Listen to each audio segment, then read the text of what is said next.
नमस्कार, स्वागत है आप सभी का कॉर्पोरेट कनेक्शन में। मैं हूं आपके साथ कविता थपलियाल और इस शो की खासियत यह है कि हम रोजाना आपको एक मैनेजमेंट से मिलाते हैं इस शो में, जो कि बताते हैं कि उनकी कंपनी की योजनाएं क्या हैं तिमाहियों में, ऑर्डर बुक और निवेश योजना के साथ साथ उनकी विस्तार योजना और हर वो पहलू जहां पर आपके अगर पैसे लगे हों तो आपको एक सटीक रणनीति। और लेकिन चलिए अब हमारे साथ मार्केट एक्सपर्ट भी जुड़ गए हैं, बाजार का एक चेक लेते हैं उनसे। रेलिकेयर ब्रोकिंग के वीपी रिसर्च अजीत मिश्रा मेरे साथ जुड़ गए हैं। अजीत, हाय आफ्टरनून, स्वागत है आपका कॉर्पोरेट कनेक्शन में।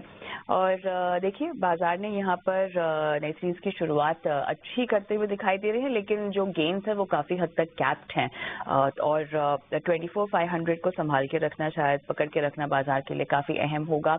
आपके मुताबिक आज के सत्र की क्लोजिंग और इनफैक्ट पूरे हफ्ते के लिहाज से अगर हम इस क्लोजिंग को भी समझना चाहें तो कितना अहम स्तर होगा और वो कौन सा स्तर होगा? शुक्रिया कविता। बिल्कुल, देखिए लास्ट 2 वीक कविता हमने देखा कि मार्केट ने अटेम्प्ट किए रिकवरी के, और इस हफ्ते हमने फिर दोबारा से जो प्रॉफिट टेकिंग में डिक्लाइन का फेज था दोबारा से रिज्यूम कर दिया। मीन्स करीब 1% की कट के साथ अभी हम इस हफ्ते ट्रेड कर रहे हैं। तो कहीं ना कहीं बैंकिंग की जो अंडर परफॉर्मेंस है कविता, वो मार्केट पे हावी है। मीन्स आपने देखा कि रिकवरी में उनका पार्टिसिपेशन नहीं था, डिक्लाइन के टाइम पे बैंकिंग का पार्टिसिपेशन काफी ज्यादा हो रहा था। तो अब उन्हीं लेवल्स के पास आ गए हैं जहां से रिकवरी की शुरुआत हुई थी। लास्ट रीबाउंड जो करीब 24,350 के पास था, वो पहला सपोर्ट मुझे नजर आता है। उसके बाद लॉन्ग टर्म मूविंग एवरेज जो कि करीब 24,250 के पास है। तो ये 100 पॉइंट की एक रेंज है, 24,250 से लेकर 350, जहां मुझे लगता है कि मल्टीपल सपोर्ट्स है। दूसरा इंपॉर्टेंट फैक्टर बैंकिंग, जिसकी वजह से ये सारा गिरावट हो रहा है, वो अपने आज ऑलमोस्ट लॉन्ग टर्म एवरेजेस को टेस्ट कर चुका है। करीब 53,500 के पास लॉन्ग टर्म एवरेजेस प्लेस हैं, उन लेवल्स को टेस्ट कर चुका है। तो अब ये उम्मीद है कि नए सीरीज की शुरुआत हुई है, थोड़ा बहुत रिस्पाइट कंसोलिडेशन दिखे और एक रीबाउंड का अटेम्प्ट मार्केट में देखना की पॉसिबिलिटी है। बट एज ऑफ नाउ अभी तक पिक्चर नेगेटिव साइड पर ही है, और ऊपर पे करीब 650 से लेकर 800 का जोन निफ्टी में वो स्ट्रॉन्ग रेजिस्टेंस रहेगा। तो मान के चलिए 800 से लेकर 24,250 किसी ब्रॉडली रेंज में नियर टर्म में आप मार्केट को ट्रेड होते हुए देखेंगे। तो कहीं ना कहीं बैंकिंग की परफॉर्मेंस काफी हद तक इम्पोर्टेंट रहेगी। 23,500 को होल्ड करना और एक अच्छी रिकवरी दिखाना, उसके बाद शायद कुछ मार्केट में सुधार के आपको इंडिकेशन दिखे। जहाँ तक बैंकों की हम बात करें तो आज प्राइवेट बैंक के खेमे में बहुत ज्यादा एक्शन है। ये कितना आपको लीड करता हुआ आप दिखाई दे रहे हैं, या इनका लीड करते हुए रहना कितना जरूरी होगा आपके मुताबिक? बिल्कुल कविता, देखिए अगर आप आईसीआईसीआई और एचडीएफसी, ये 2 बड़े नाम को अगर आप देखेंगे तो ऑलमोस्ट 2-2.5 महीने हो गए हैं कि एक रेंज में ही, बहुत टाइट रेंज में ये ट्रेड करते हुए नजर आएंगे आपको। और अभी ये अपने रेंज के लोअर बैंड के पास है, बैंकिंग इंडेक्स में सपोर्ट लग गया है। तो अब बेसिकली काफी इंपॉर्टेंट ये होगा कि ये 2 बड़े नाम along side with Kotak, axis किस तरीके से परफॉर्म करते हैं। पीएसयूज नो डाउट उनमें बीच बीच में आपको रिबाउंड जरूर दिखाया है, बट उनकी वेटेज इंडेक्स में कम होने की वजह से उतना ज्यादा मार्केट को असर नहीं पड़ता। तो कहीं ना कहीं आईसीआईसीआई, एचडीएफसी, इन दोनों के परफॉर्मेंस आने वाले वीक में किस तरीके से रहते हैं वो काफी एक्टिव डिक्टेट करेगा, जो कि अभी कंसोलिडेशन के एक टोन में है। राइट, चलिए अजीत, आपको यहाँ पर गुजारिश करते हैं कि थोड़ा सा इंतजार करें, क्योंकि एक एक्सक्लूसिव इंटरव्यू की हम बढ़ेंगे। 50% अमेरिकी टैरिफ लगने से कई सेक्टर पर असर होगा, ये कहना है। लेकिन अजीत मिश्रा हमारे मार्केट एक्सपर्ट जुड़े हुए हैं, जल्दी से उनकी ओर रुख कर लेते हैं और उनका एक कॉमेंट लेते हैं।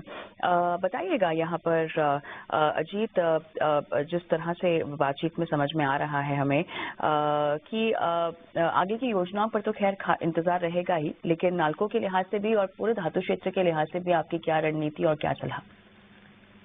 बिल्कुल कविता, देखिए यहाँ पे आपने नोटिस किया होगा कि इस पूरे रिकवरी में और इनफैक्ट जो डिक्लाइन का फेज भी रहा है, इसमें कहीं ना कहीं मेटल ने अच्छा परफॉर्म किया और परफॉर्म किया है in comparison to several sectors जो आपके जहाँ पर देखेंगे काफी ज्यादा प्रेशर रहा है। तो नेशनल एल्युमिनियम हुआ, टाटा स्टील हुआ, जेएसडब्ल्यू स्टील, जिंदल स्टील, ये सभी काउंटर्स में आपने बीच बीच में रीबाउंड देखे। मुझे लगता है कि नियर टर्म में हो सकता है, क्योंकि ग्लोबल चैलेंजेस हैं जिसकी वजह से थोड़ा सा वॉलेटिलिटी बनी हुई है मेटल स्पेस में। बट आउट परफॉर्मेंस के लिहाज से अगर ऑटो के बाद में बात करूं तो एफएमसीजी और मेटल्स, ये 2 सेक्टर्स मुझे लगता है कि आपको फोकस में डेफिनेटली रखने चाहिए, जहां पे आपको अच्छे परफॉर्मर्स मिल सकते हैं। With in the space JSW steel, Jindal steel वो लीड कर रहे हैं। उसके बाद national aluminium, Tata steel, BDL, ये कुछ एक ऐसे नाम है जहाँ पे कि आपका फोकस होना चाहिए। ऑलराइट, चलिए, लेकिन आज जिस पर सबकी नज़र है वो है रिलायंस इंडस्ट्रीज़ की AGM, 48वीं AGM है और हर AGM में बहुत सारी उम्मीदें होती हैं, ऐलान भी खूब सारे।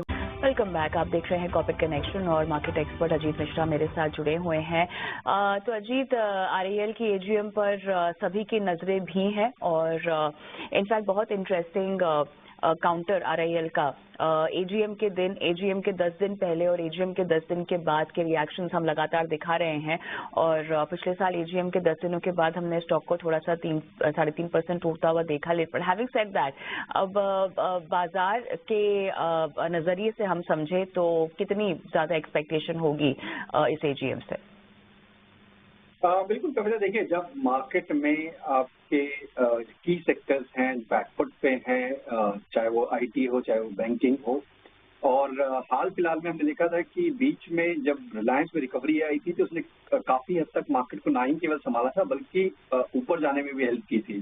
तो नो डाउट एक साल का पूरा कंसोलिडेशन या एक करेक्टिव फेज हम देख चुके हैं स्टॉक में, क्योंकि जुलाई में 2024 में हमने रिकॉर्ड हाई बनते हुए देखे। उसके बाद से एक अच्छी करेक्शन हुई स्टॉक में और दोबारा से इसमें एक रीबाउंड के बाद अपने रिकॉर्ड हाई के पास आके एक कंसोलिडेशन का बेसिकली हम ट्रेंड देखते हैं। तो कहीं ना कहीं जिस इस तरीके की मार्केट में जहाँ पे कि कुछ एक हैवी वेट्स की परफॉर्मेंस मार्केट के ट्रेंड को सपोर्ट या फिर रिवर्स कर देती है, तो यहाँ पे मेरे हिसाब से काफी इंपॉर्टेंट रहेगा रिलायंस की AGM का डेवलपमेंट और क्या कुछ बड़ी चीजें निकल के आती हैं। स्टॉक की अगर बात करें तो कहीं ना कहीं स्टेबिलिटी ही दिख रही है, मीन्स कुछ खास ना नेगेटिव साइड पे ना पॉजिटिव साइड पे भी कुछ एक्शन।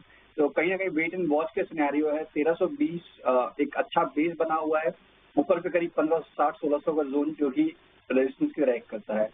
तो मुझे लगता है कि यहाँ पे अगर आपके पास पोजीशन है तो डेफिनेटली बने रहना चाहिए। 1320 एक काफी मेजर सपोर्ट है, तो वही आपका स्टॉप लॉस रहेगा अगर आप इस AGM या उसके बाद भी अगर होल्ड करते हैं स्टॉक को, और ग्रेजुअली इसमें आपको 1560 से लेकर 1600 तक के लेवल्स देखने को मिल सकते हैं। तो दोनों ही मायने में, चाहे वो अपडेट AGM से रिलेटेड अपडेट हो या अदरवाइज भी, मुझे लगता है कि रिलायंस में आपको बने रहना चाहिए। काफी हद तक डिक्टेट करेगा कि जब रिकवरी आनी शुरू होगी मार्केट में, वो बैंकिंग हो या फिर IT के साथ हो, और रिलायंस की इंपॉर्टेंस काफी ज्यादा रहेगी उस पूरी रिकवरी को स्ट्रेंथन करने में। चलिए, तो इस पर नज़र बनी रहेगी और जो भी अपडेट यहाँ पर RIL के AGM से आएगी वो आपके फेवरेट चैनल 18 न्यूज़ स्वदेश पर लगातार दर्शकों को हम बताते रहेंगे। लेकिन चलिए अजीत, बहुत बहुत धन्यवाद आपका, आपने समय दिया और इतने अहम स्टॉक्स पे और बाजार की चाल पे अपनी राय रखी। और मैं शो समाप्त करूं उससे पहले, आज के दौर में जहां युवा प्रोफेशनल करियर के सपनों को पाने में पूरी मेहनत झोंक देते हैं, वहीं फाइनेंशियल प्लानिंग अक्सर पीछे छूट जाती है। इस हफ्ते SBI म्यूचुअल फंड प्रस्तुत करता है भारत निवेश बेहतर कल के स्पेशल एपिसोड में चर्चा होगी कि क्यों जल्दी निवेश शुरू करना और अनुशासित तरीके से संपत्ति बनाना जरूरी है। बातचीत में शामिल होंगी निधि चावला, फंड मैनेजर हैं SBI म्यूचुअल फंड से, और कविता मेनन, फाउंडर हैं प्रोबिटस वेल्थ में, जो बताएंगी कि कैसे SIP और म्यूचुअल फंड युवा प्रोफेशनल्स के लिए सुरक्षित निवेश की कुंजी बन सकते हैं।